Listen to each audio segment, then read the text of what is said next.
Check, check. We're in the house. Onnit podcast with the legendary John Wolf. Oh, what's up, everybody? Rolling through like Rampage with the junkyard dog chainmail around the neck. Oh man, I feel like I need to accessorize now. Shit, That's now right. I know. You I know. start Where I howling gotta at go the pick up. moon. That's all I think about.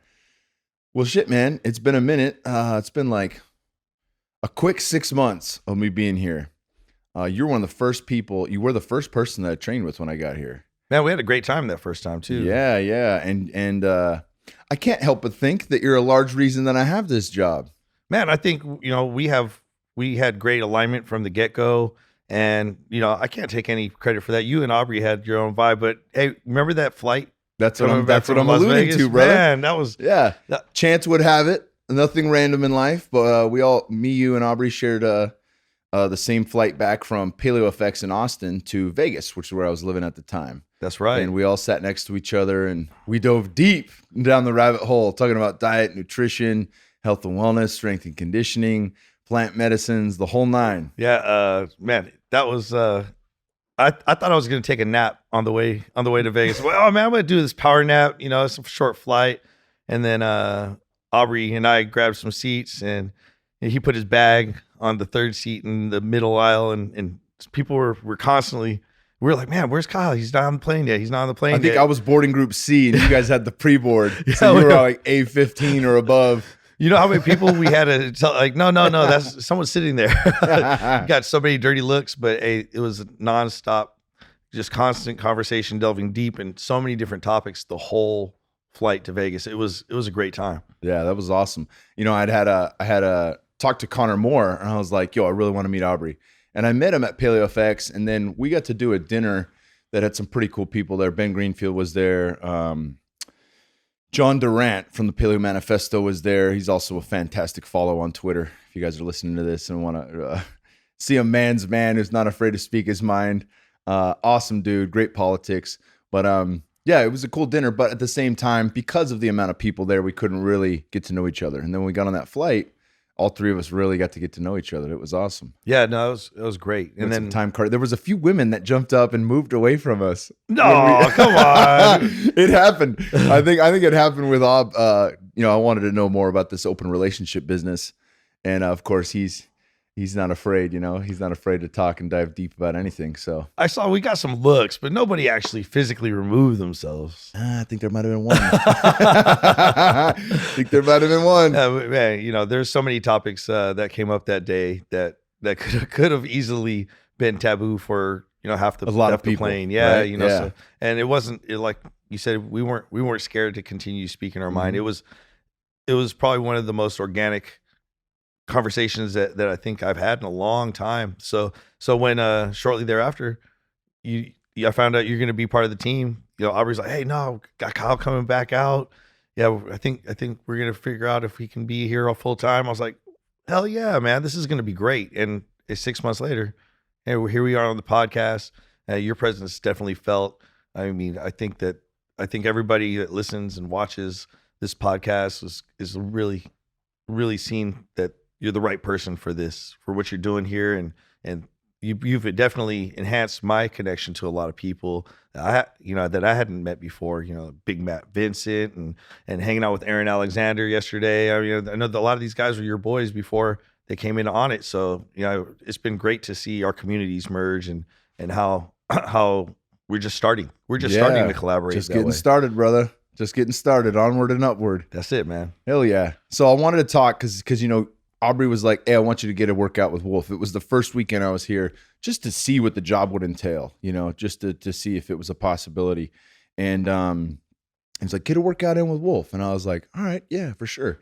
And the warm-up you put me through was similar to the warm-up we just did in the kettlebell cert. Yeah. Open up the hips, open up the shoulders and the neck. And it's funny because I don't know if this was just an eyeball assessment or if it's something that people are chronically tight in, but I've never experienced a warm-up like that was true to mobility and durability and at the same time dynamic. There's no static stretching or anything like that, but at the same time, I felt so opened up I was really primed in a way. So knowing that and then going through a 5-minute bodyweight workout that absolutely annihilated me. I mean, I was more sore for the week than I have been from some barbell training. I was like, where does this fucking guy, where did he come from? Where did you really build this base of knowledge? Because you're out in the Bay Area too when you first got started, right? Yeah, Monterey actually. So yeah, it's been a wild journey, man. It's been really a lot of fun figuring out.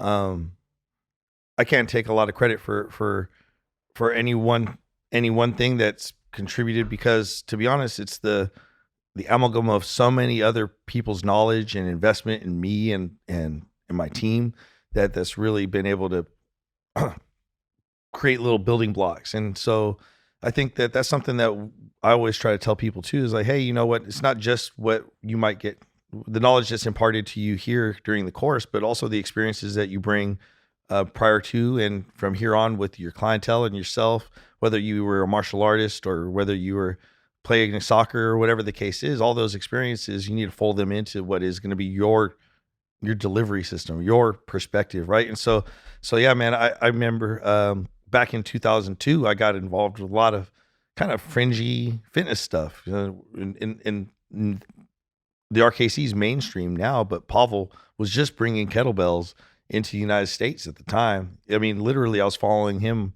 reading Muscle Media 2000, and I liked his writing. I thought it was really witty and funny. It was very practical. He's got the best dry Russian humor on earth. It's crazy, man. I was like, who is this cat? Yeah. You know?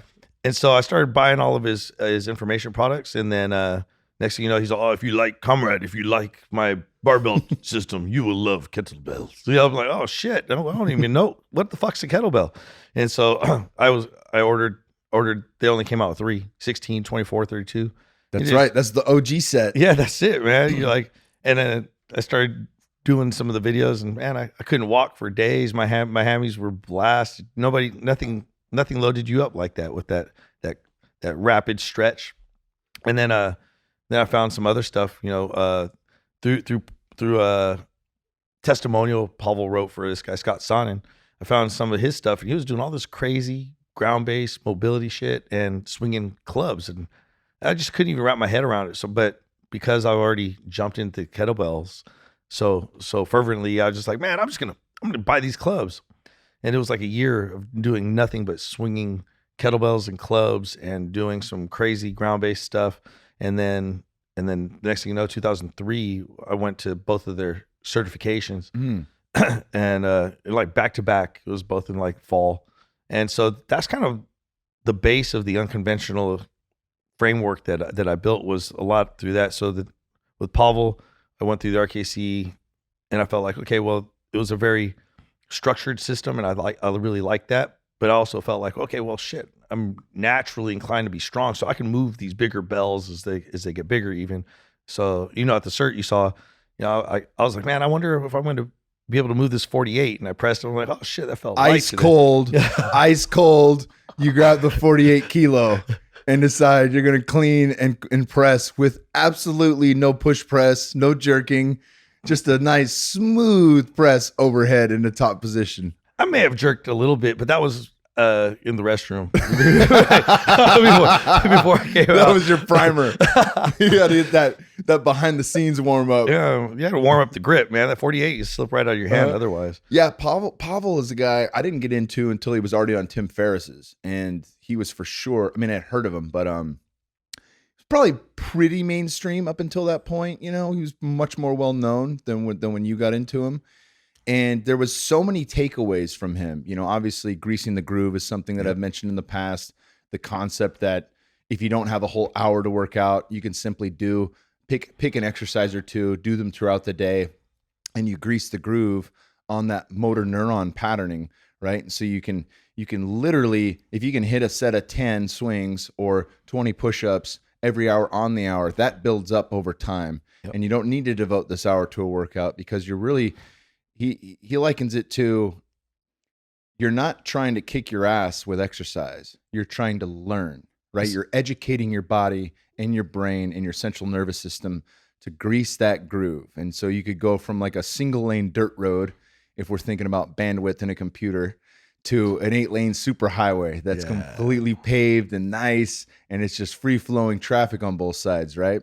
That's it, man. And so that's what's, like your familiarity with that grease the groove concept, and then say that thing, the mobility sequence that we did to warm up. What I've realized, and I think a lot of people have a hard time comprehending, is it's not either or. It's a lot of times it's, people think about strength skills, and like what we just talked about, like, hey, greasing the groove is about understanding strength is a skill and there's a practice. And like what we did with kettlebells is like, hey, you don't even need a heavy bell to get stronger. You can crush yourself if you will it so, by firing off muscle, motor units at will, rather than just in response to external load. So there's that concept, make light weights feel heavy, and heavy weights feel light.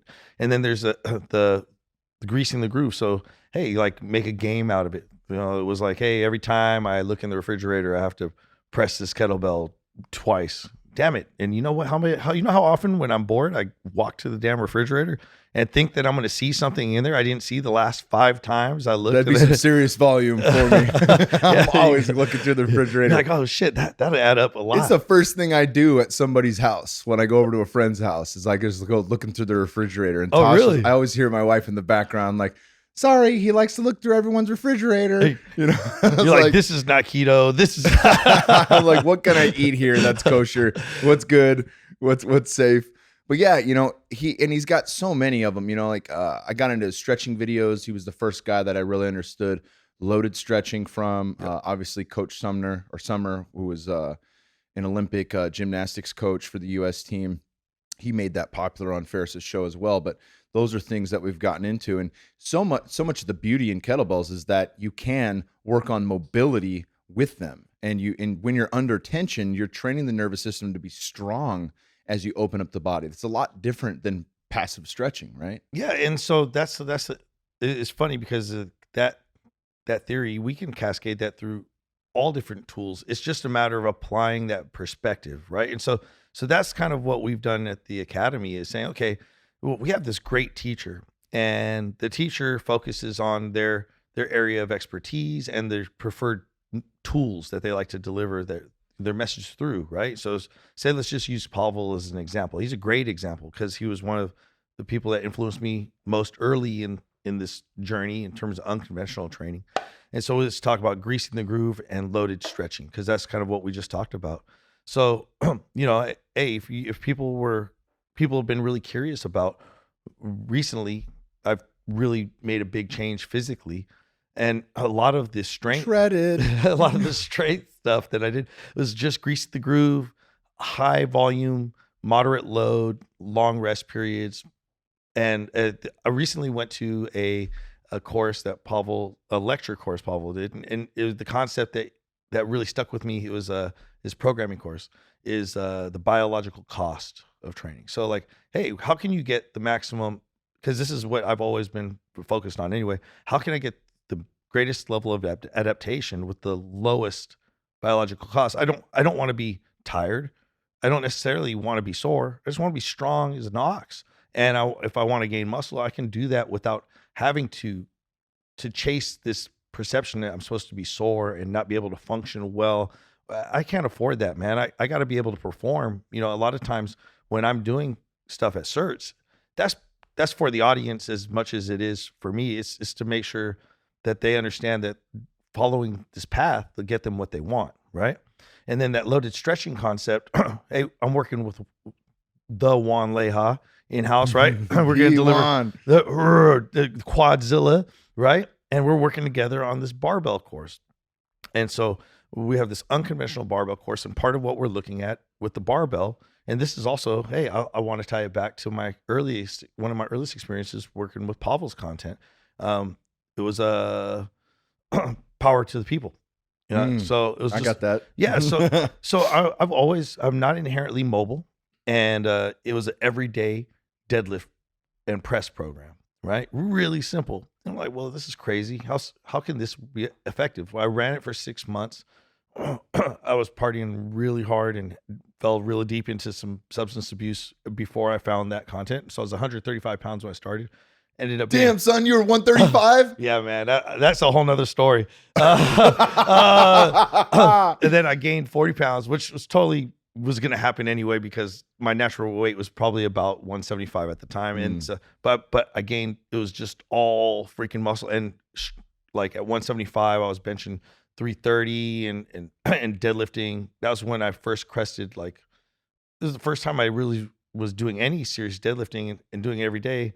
Next thing you know, I was like over 400 pounds deadlifting at that weight. And I was like, oh, this is crazy. But the thing that was crazy about it was not only deadlifting every day and realizing I wasn't getting sore anymore. It was awesome. But my flexibility, hamstring flexibility, posterior chain strength and flexibility, the ability to disassociate at the hip, the spine and the hip, at the hip joint. I've never been not able to generate strength and length in those tissues again. And so the loaded stretching concept is actually part of this new delivery of this barbell course. And so when you brought that up, I just thought, man, that's great, Kyle. Just super insightful that you talked about that, because that's actually something, again, whether it was Coach Summers or Pavel was the first person to introduce me to that concept.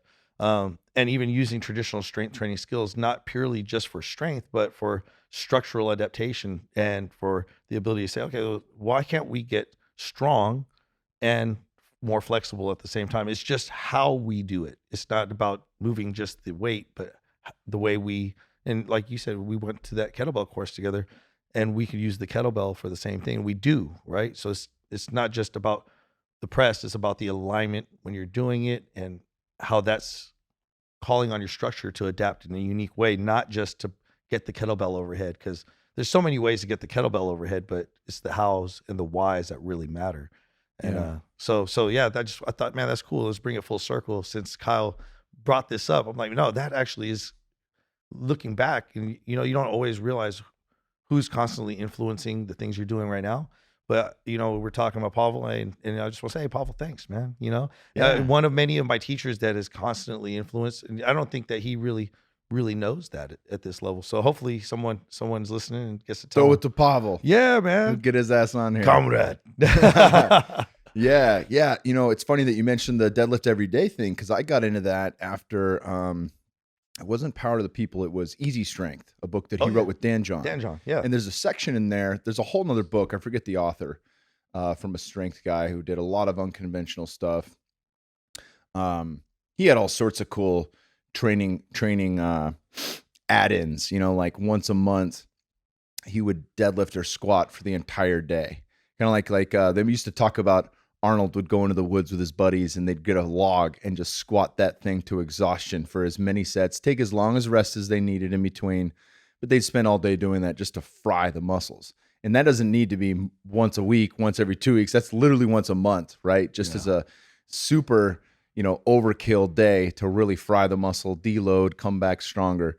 And so I liked these ideas of different training modalities that could work on things, but I really gravitated towards this idea of, can you deadlift every day? And you think about the nervous system, it's like, man, that's probably one of the most nervous system heavy loaded things that you can do.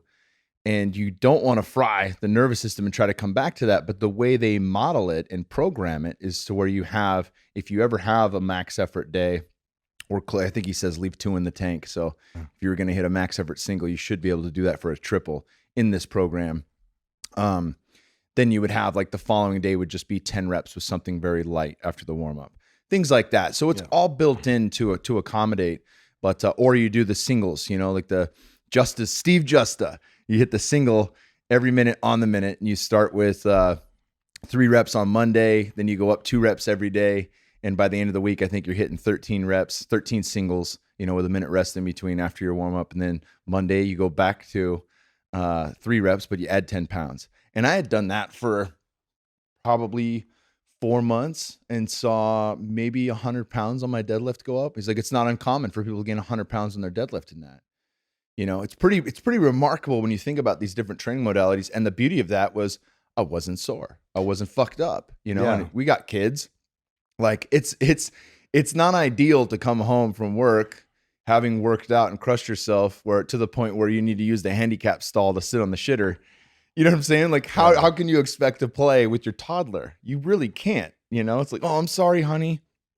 Daddy's too fucked up. I can't play with you today." It's like, no, that's not an excuse. You can't have that excuse when you got kids. There's no off button, man. You know, daddy duties, expressing love and picking up your kid and showing them affection physically.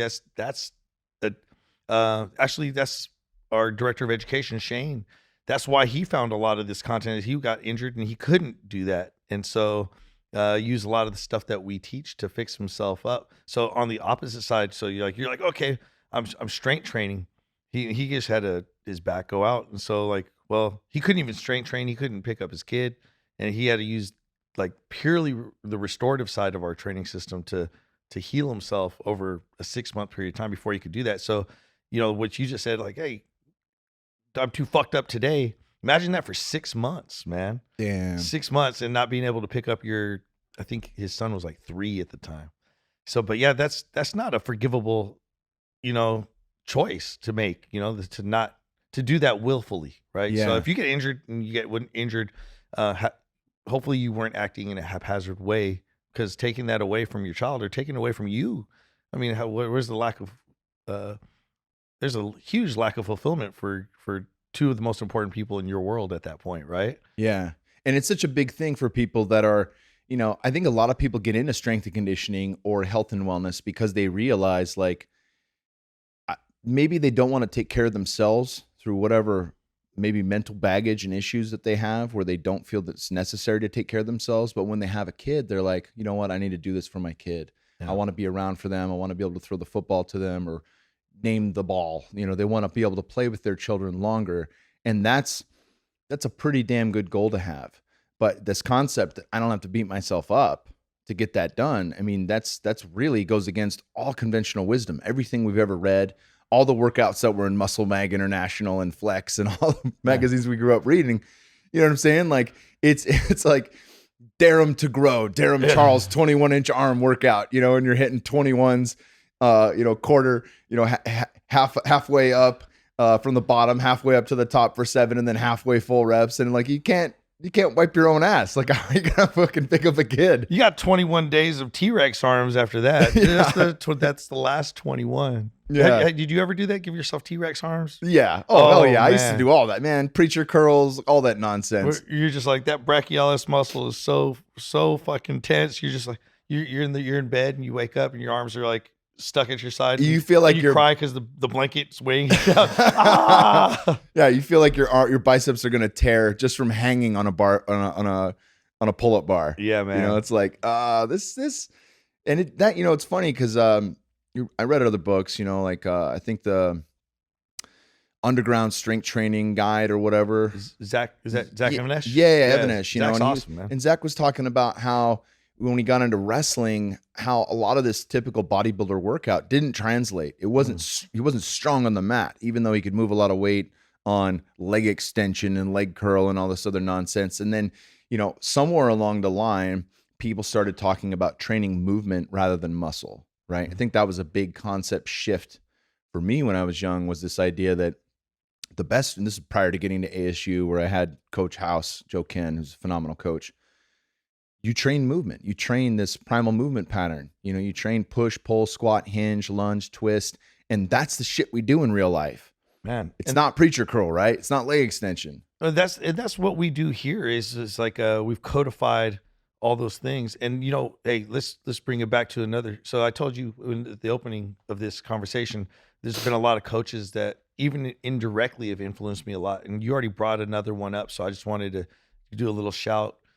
Dan John, and the way he simplifies information, like you said, squat, hinge, push, pull, carry. That's the way he does it, right?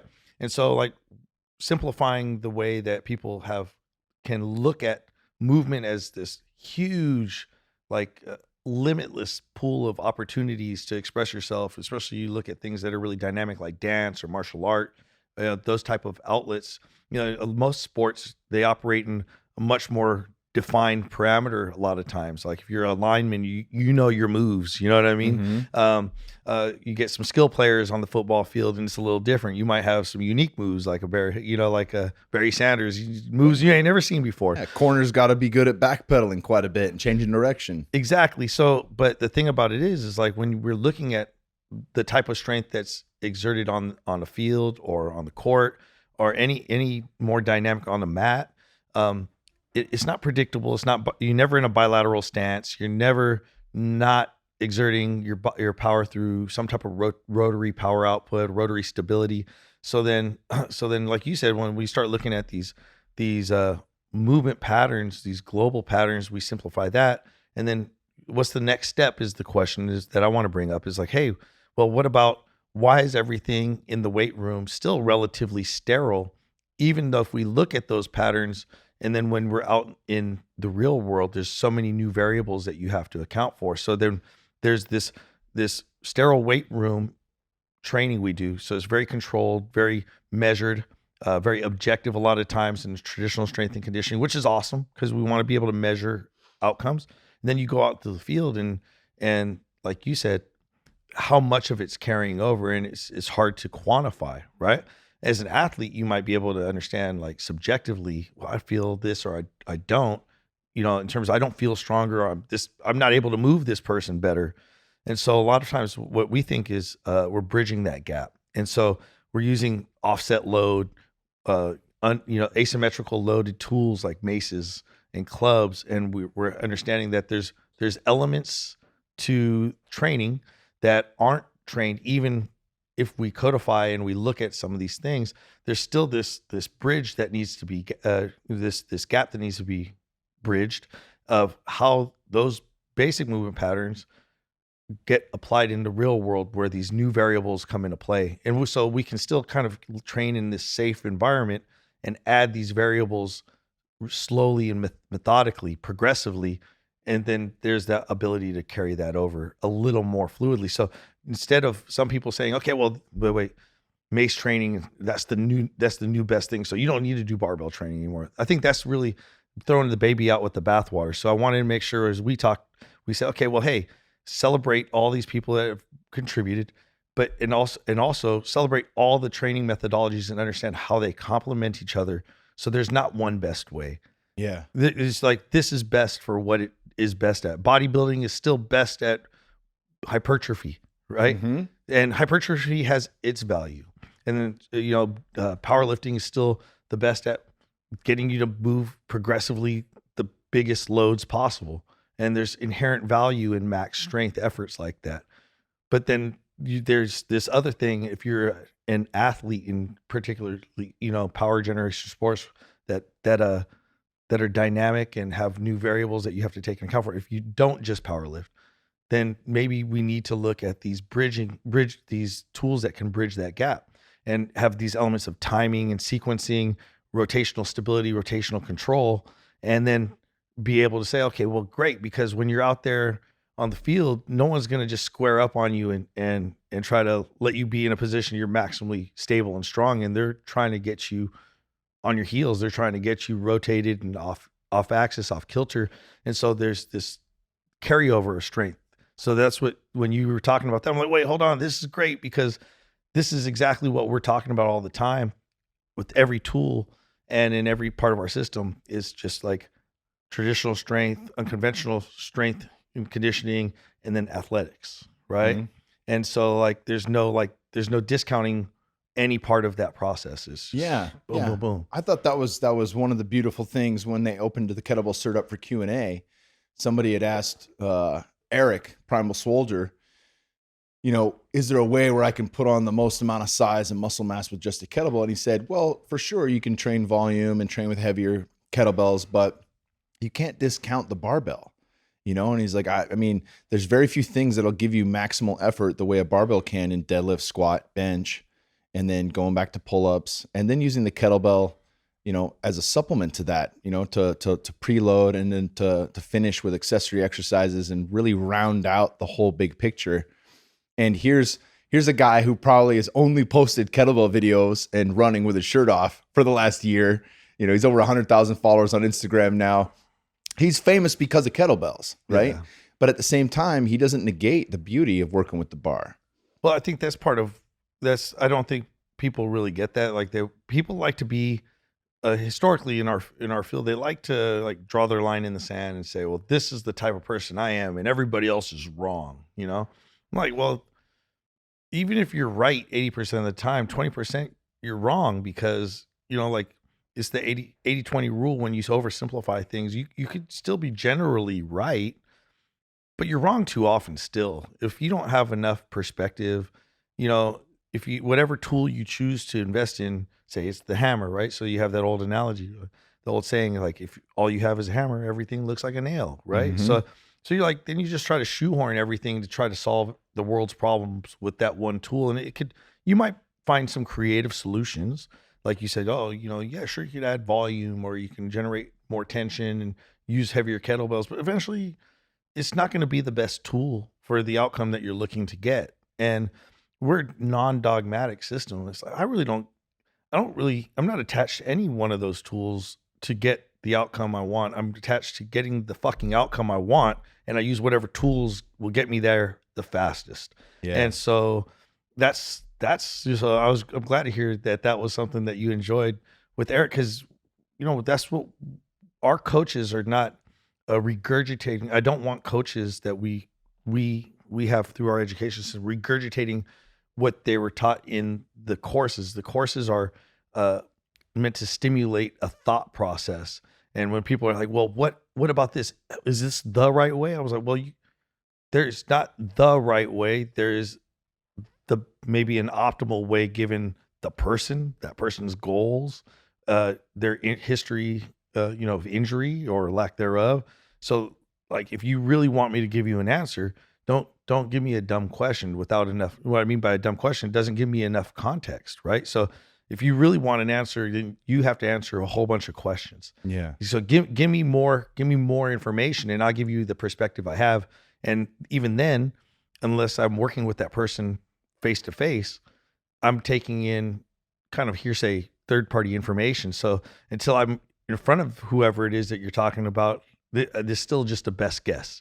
And even at that time, I get there and it might be like, I might change my perspective based on the response I'm getting from that client. So when you were talking about tools, that's awesome. And people always want to like, hey, can you tell me this, online or whatever? I'm like, I can give you a perspective, but unless I'm working with you personally, that perspective is really just a good guess, Mm-hmm. And then if you want a particular outcome, I can say, well, generally speaking, you want to put on mass, good old traditional barbell lifts or something. I would focus a lot on, right? For at least a training cycle. Like you said, like you did the Justa, right? Yeah, everything changes over time. Like I'm not going to be in ketosis the rest of my life. But there's a period of, every winter I might be, right? For 3 to 6 months. And that's okay. But it's not that this is the right diet till the end of time. Yeah. And just a single served its purpose. I get to grease the groove on deadlift for a considerable amount of time. And now as I go back to that, it's really ingrained in me to pull correctly. Yeah.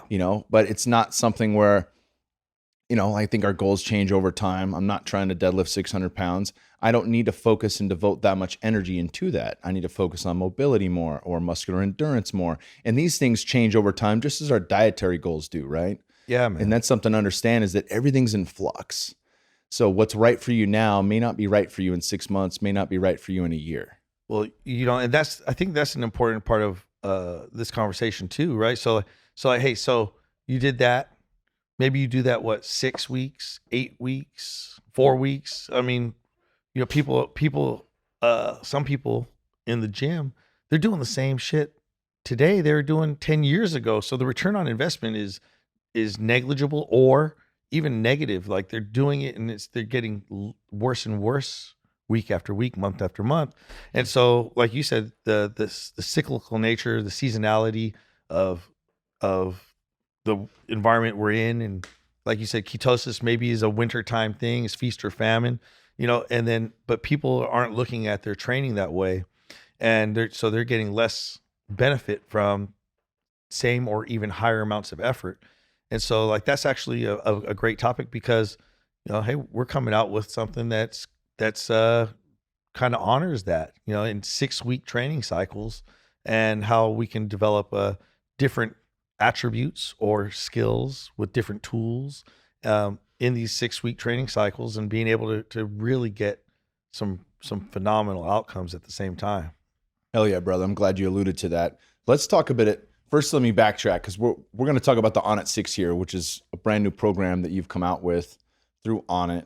It'll be available to everybody online, and we have full video instructional course, highly detailed for all levels, beginner, intermediate, advanced, as well as a nutritional component that I contributed to, supplementation, things like that, and a motivational, inspirational component that Aubrey Marcus, our CEO, contributed to. So it really covers all the bases. You fall off the wagon, how to get back on, the importance of good sleep. I mean, you name it, it's all in there. So it's really one of the most comprehensive programs ever developed. And we started from the bottom, now we're here. We start at base level, right? And base level being body weight. So just before we dive into this, I want to circle back to that 5-minute workout you put me through the first day I got here. I've been doing a lot of long distance running. I felt like my cardio was good. I'd run a 50K ultra. Powerlifting was there, was pulling over 550. Felt really good in those areas. And I had gone up to interview Greenfield. He had me do like a small body weight circuit. The first round was 30 burpees. I was fucked up. I mean, way more than I should be from doing 30 burpees. When you're playing football or doing wrestling, you could bang out 30, you could do 100 burpees and still, have a little recovery and do it again. There's often times we had to do 100 burpees for every guy that was late. Yeah. You know what I'm saying? So you think of that kind of volume, that type of muscular endurance, that was a huge gap in my training, because it's not something I necessarily would do for myself. It's not something that I enjoyed doing. I like picking up heavy shit and going for long runs. It's meditative for me. So really this idea that you could be fairly strong in a lot of areas, but if you're not focused on this thing, there's a tremendous benefit for me personally, and for a lot of guys, professional athlete or not, who have neglected body weight training. And the proof's in the pudding. I mean, with how sore I was, there's no doubt that my body's receiving tremendous benefit from this. Not just from, how I feel, how I move, but also how I look. I mean, I'm burning fat, I'm gaining muscle, I'm connecting the dots with all the connective tissue in my body. It's really good when we do lighter weight, body weight training to help the connective tissue, rehab injuries, things like that. So let's dive into this first 6-week program that you came up with. First, I like the first, because it's not going to be the last. Many, brother. Yeah, exactly. And that's the idea, right? This cascade of opportunities to cycle your training with different tools or different intended outcomes. And this one it's a little, it's comprehensive, like you said. It's super comprehensive. There's so many of us that are here, and that we've all landed here at Onnit to contribute something meaningful. And this has been a great project, because we've got you, we've got Aubrey, we have Liv, we have myself, and several of the coaches within the academy that deliver our education, all contributing perspectives to it. And this first one, this body weight program, is great. And I think that's great that was your experience. And I agree. So many of us in the strength or strength game, what we do is we default to the things that we enjoy the most, that get us the most emotional fulfillment. And if you're like, I'm built the way I'm built, then chances are I want to pick up heavy shit, like you said, right? And because I'm naturally inclined to be able to do that. I got relatively long legs, short torso, and long arms. So guess what? I'm built to deadlift. Mm-hmm. So like any given day, I can deadlift 500 pounds. But guess what? The return on investment for the amount of load I'm subjecting myself to is something I'm like, well, I can do that whenever I need to, so I don't need to do it all the time. But one thing that you do need to be able to do all the time is move your body through space efficiently. And if you can't do that, then what's the value of whatever else you're doing in your strength training? So that's one of the reasons why we wanted to start with body weight. The second thing about it is it's content that's accessible to everybody. You don't have to buy another tool, right? And so we wanted to be able to affect change in a positive way, affect positive change in the greatest number of people with this first deliverable. So like, hey, if you're across the world and you don't have access to maces or clubs or even kettlebells, you have access to your body weight. I mean, we work with the tactical community, and so that's something that's a real deal for them. A lot of times they're out in the field, they don't have access to a lot of tools. They don't have a $2,000 weight set they can just pop over to and bang out deadlifts and squats. Exactly. But if we empower them with good information on how to move their body better and how to train with nothing, right? And so in a way that isn't just traditional calisthenics and can have a more comprehensive, holistic benefit, set of benefits, then I think we're doing really well. So this first Onnit 6 deliverables purely body weight in terms of the fitness component. And like you said, Aubrey's mindset component, you come in with the nutrition supplementation and kind of biohack mindset and some recipes. Yeah, Liv's got some great recipes. Man, I'm so stoked to see all this stuff come together. But even on the movement side, we have 3 different outcomes we're really playing with, and we gamify the process. So we want to have a highly engaging experience for the people where they can track their progress and be able to like gamify it, but also have checks and balances as to the, unchecked intensity isn't going to necessarily get everybody the greatest outcomes. So as we gamify it, we were able to like say, okay, well, we still need to work in this work to rest ratio. Even if you could go harder, the game isn't always just more intensity. It's intensity and then recovery, right? Yeah, if you think of this as a 6-week course, I mean, it's kind of like running a 10K. You don't want your first mile to be the best mile. It's exactly. A little bit longer. It's not an ultra, but in a 6-week course, you're looking at how do I stretch these gains over the long haul with reducing my risk of injury, making sure that I'm working in and recovering just as much as I'm working out and expending. Yep. Right. And then that not only allows me to show up every day, but it's so much in life. Consistency is king. Consistency trumps intensity. And then over a course of a 6-week training cycle, again, so what we do is we have, the global mindset component that Aubrey's providing, right? And then also on a weekly basis, even though the delivery of the content is consistent in terms of you have the same series of videos that you're going through for the first half of the program. It's 3-week. You have 3-week mini training cycles in the 6-week like mesocycle essentially, right? So you have 2 microcycles in a mesocycle.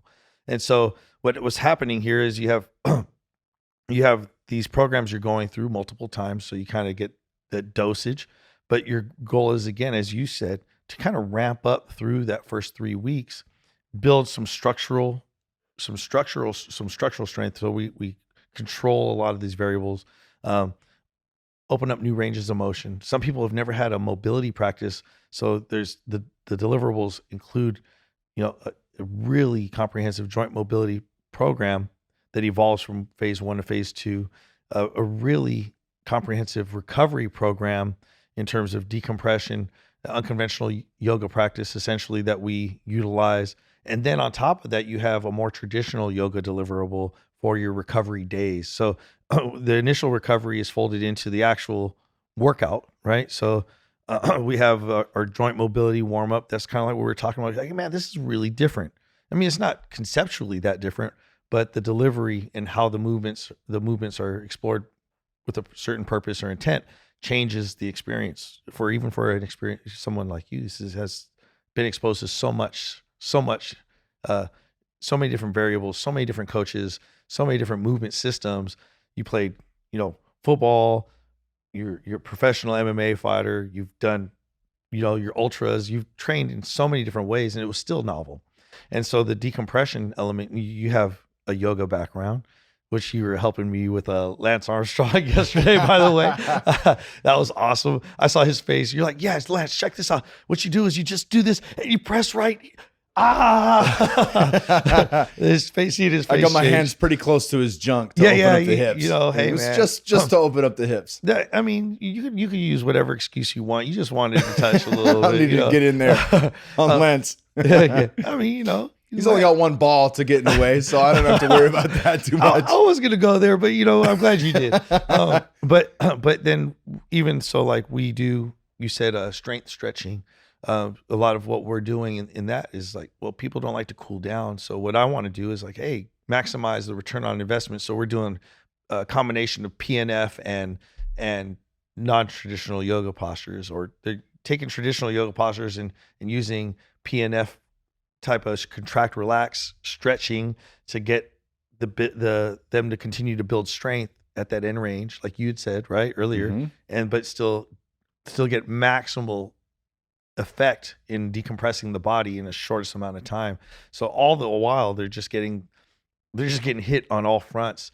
The body weight stuff is pretty comprehensive and pretty dynamic. And that's what you said, like, hey, remember that 5-minute workout?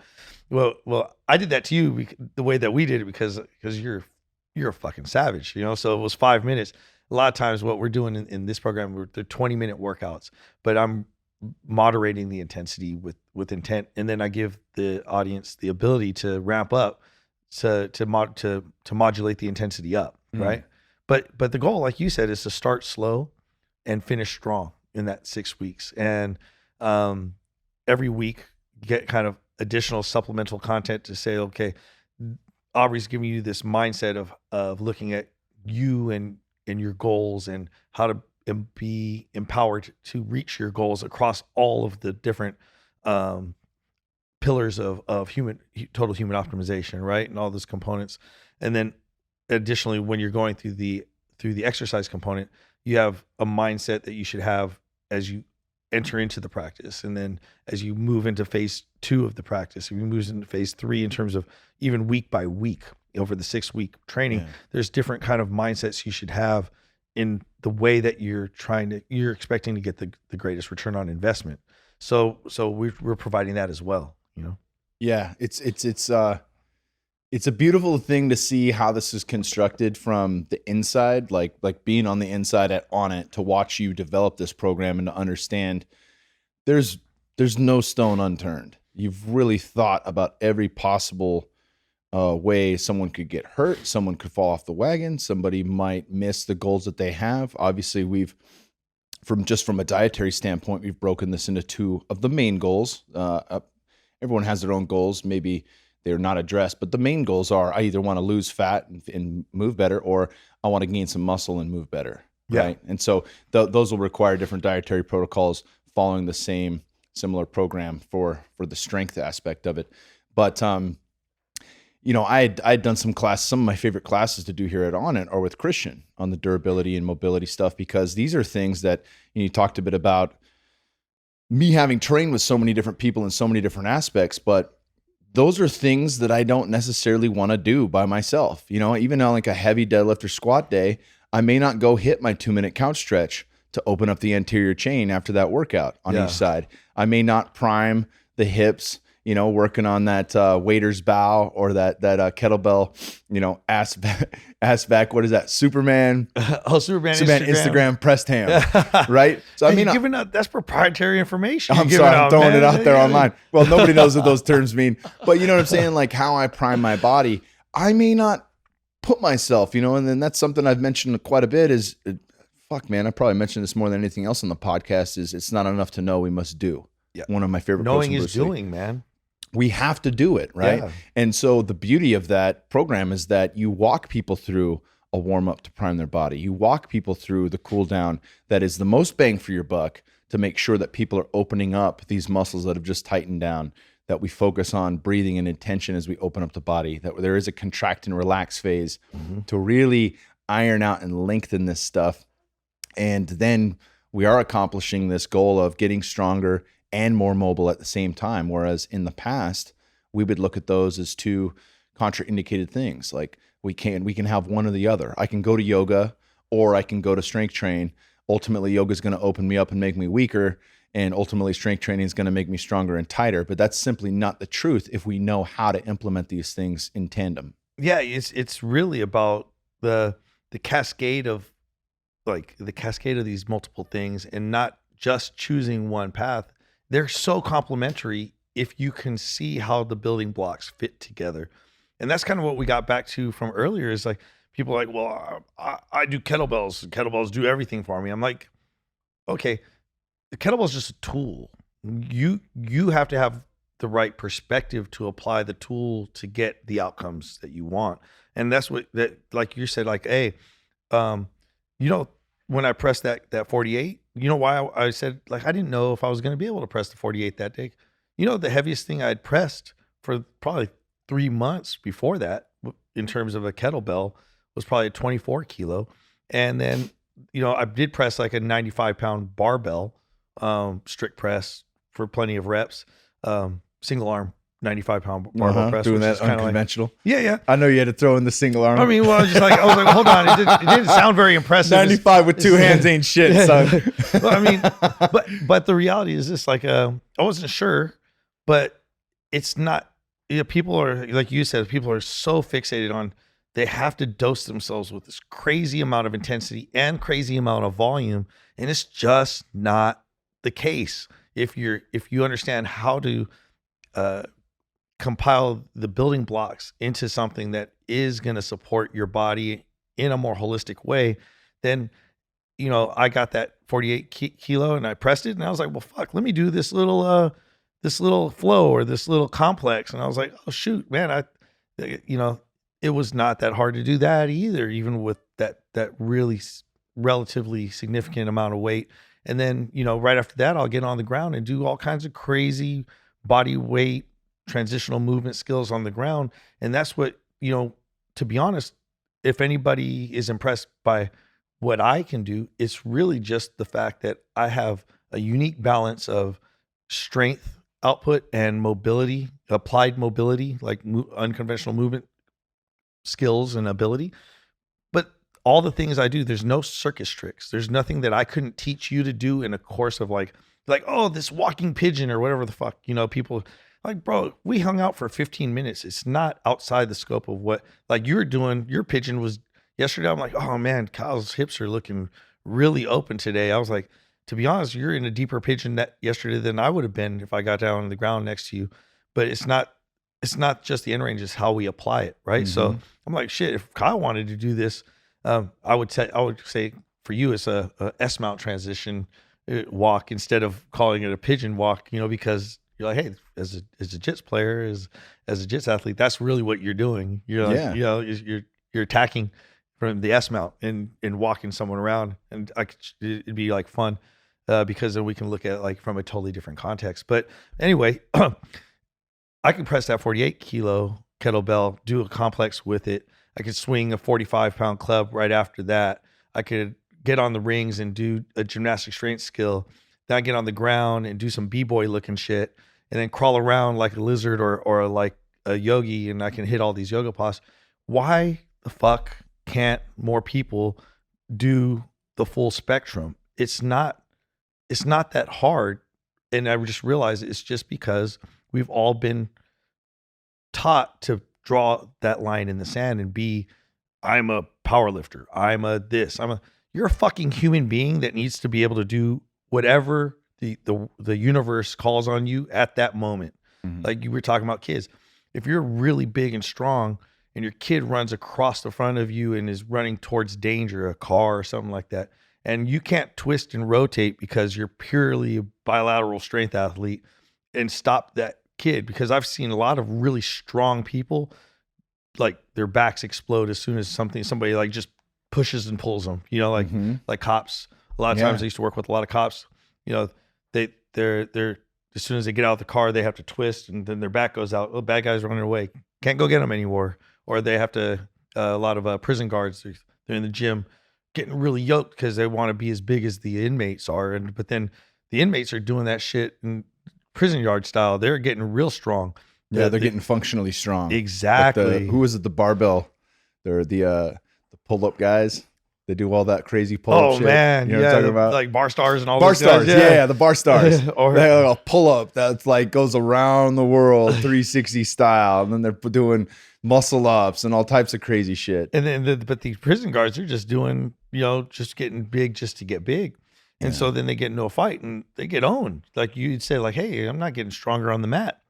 I'm just getting bigger. move the weight, but it's not translating, you know.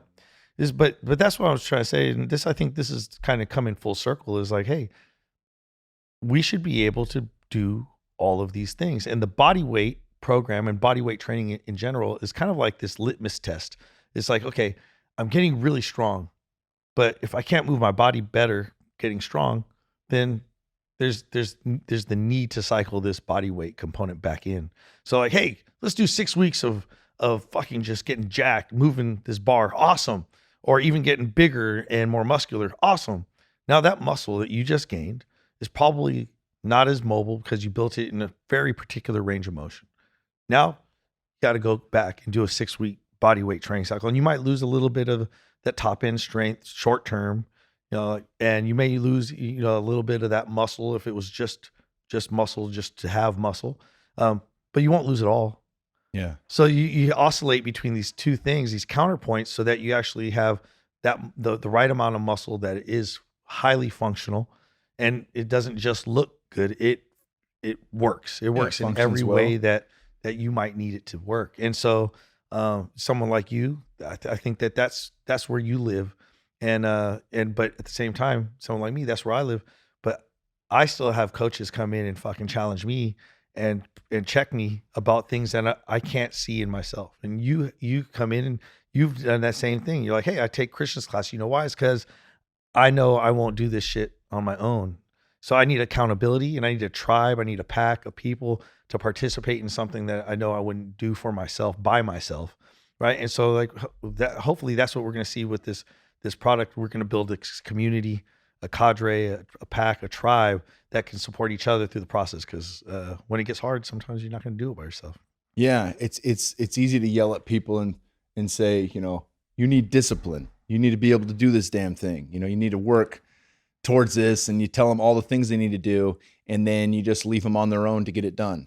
Yeah. And I don't know many people that have the brass to put themselves through all that. You know, maybe if you have a fight coming up, you can go hit the bag by yourself, or you can go for your runs without a coach, or you know, do the little things that you know you need to do, eat right, get to bed on time. But the vast majority don't operate that way. We don't have a fight coming up. We're just trying to get in better shape and move better. Yeah. And I think having a comprehensive program like this that really covers all the bases, it's one of the most necessary components. You know, we've got Aubrey's Go For Your Win program. You know, when I interviewed Paul Check and Aubrey interviewed Paul Check, we had Check come out, and he's been working as a trainer and a coach for 30 plus years in the fitness game. And at this stage in his life, he wants to talk about God. He wants to talk about psychedelics. He wants to talk about having 2 wives. That's the shit that fascinates him and really gets him going, you know. But he also understands the importance of this base level foundational work. You know, what is your diet like? What is your sleep hygiene like? How do you move, right? All these things are incredibly important. And so to have a deliverable that we can give to people that really covers all the bases and doesn't leave anything out, that people can follow along with and do with their partner, their lover, their children, whatever, you know, and without requiring the need to purchase a ton of other shit. Yeah. Like, man, it hits the lowest common denominator. And it's important for everyone, brother. I mean, shit. We need to grow the tribe. And, you know, we realistically, this we really want to be a disruptor in the marketplace. It's not just about building muscle. It's not even just about performing at a high level. It's about increasing the quality of your life. And I think this program hits all of those things. It'll still give you those other ones that you might be seeking. But if you go through the process, you're going to figure out that there's something deeper. There's another layer that you didn't necessarily seek, but you're going to find. And that's being part of a tribe, a worldwide community of like-minded people that are resonating at similar frequency, and that taking care of yourself in these multifaceted ways is actually an integral part of you being the best version of you that you can be.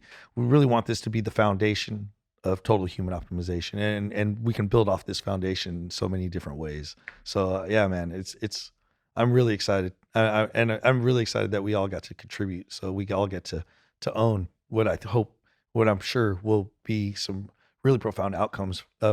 Own the fact that we've contributed to those outcomes for people. and in that way, we're really serving the world around us, for Yeah, a, brother. for a long time to come. Hell yeah, brother. Well, it's been excellent having you on the show. Where can people follow you online to see some of this badass unconventional work you're doing? Yeah, I do more shirtless Instagram posts lately. Apparently, the gram likes to see some skin because my responsiveness or the engagement is Amount like of likes you 10 get. to 1 with Uh-huh. shirtless versus shirt on. I learned that from the Primal Soldier. So Instagram at Coach John Wolf. I'm sorry. So at Coach John Wolf on Instagram, John Wolf on Facebook. I have a coach and athlete page there.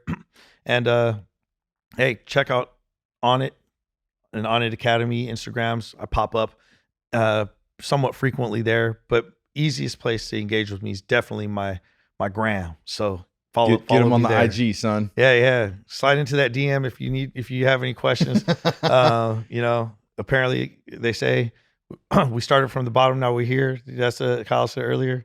If you do the Onnit 6 program, you might go 0 to 100 real quick, and apparently it's going down in the DM. It's going down. Awesome, brother. Thanks for joining, man. We'll have you back on, and we'll definitely want to get some of the other coaches that you've brought in here, to add to this wonderful fucking contribution we have here on the Onnit podcast. Awesome, Kyle. Thanks for having me, man. Thanks, John.